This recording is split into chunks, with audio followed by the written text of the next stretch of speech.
The Prison Yoga Project was founded by James Fox at San Quentin State Prison, where he's been teaching yoga and mindfulness practices to determined and life-sentenced prisoners since 2002. His groundbreaking approach has earned international acclaim in the yoga community and growing recognition in American prisons.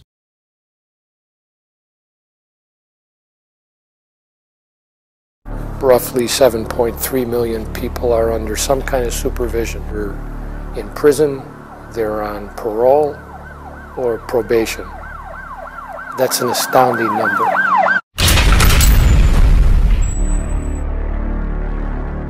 Very little money is spent on rehabilitative programming. It's a system that is not intended for rehabilitation.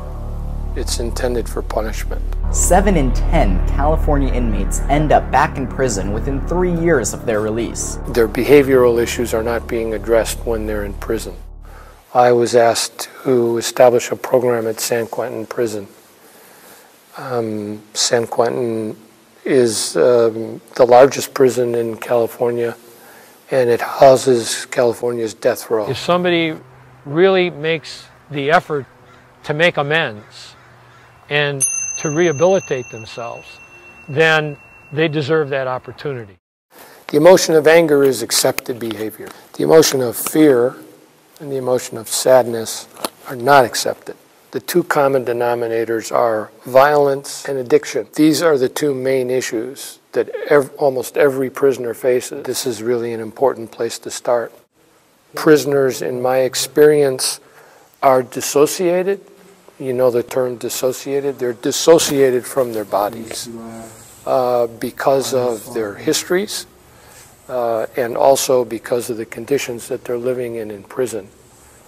They're vigilant, sometimes hyper-vigilant.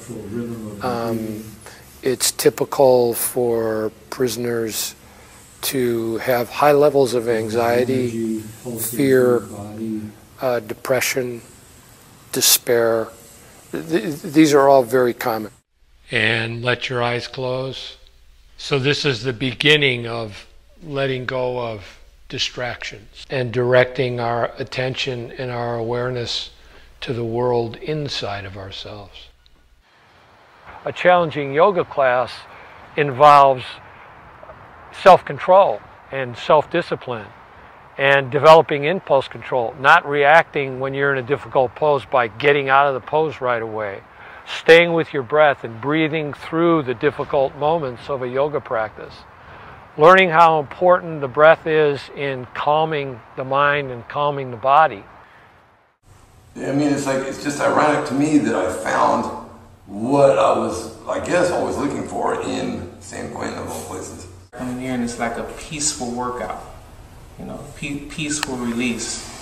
You make me feel good. When you're on your elbows and your hands are out and you're sort of up like this, you know, it's like, you know, just being still in the moment, you know. Whenever something irrational is happening, to be able to walk away or something, it helps on all different types of levels, mentally and physically. They would say to me, I want to continue my yoga practice when I leave.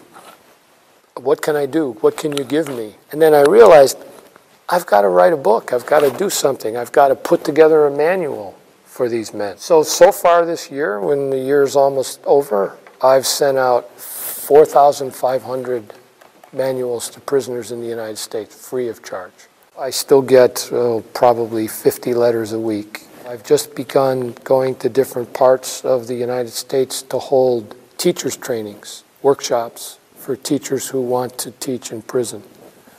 And the workshop consists of how do you convince prisons to have a yoga program, and then what is it that really works with prisoners? And how do you work with prison administration and prison staff? This is happening. It's happening. It's happening quickly. And I think that a lot of it is being fueled by the downturn in the economy in the United States and people looking at where it is they can get their true fulfillment and their true personal rewards.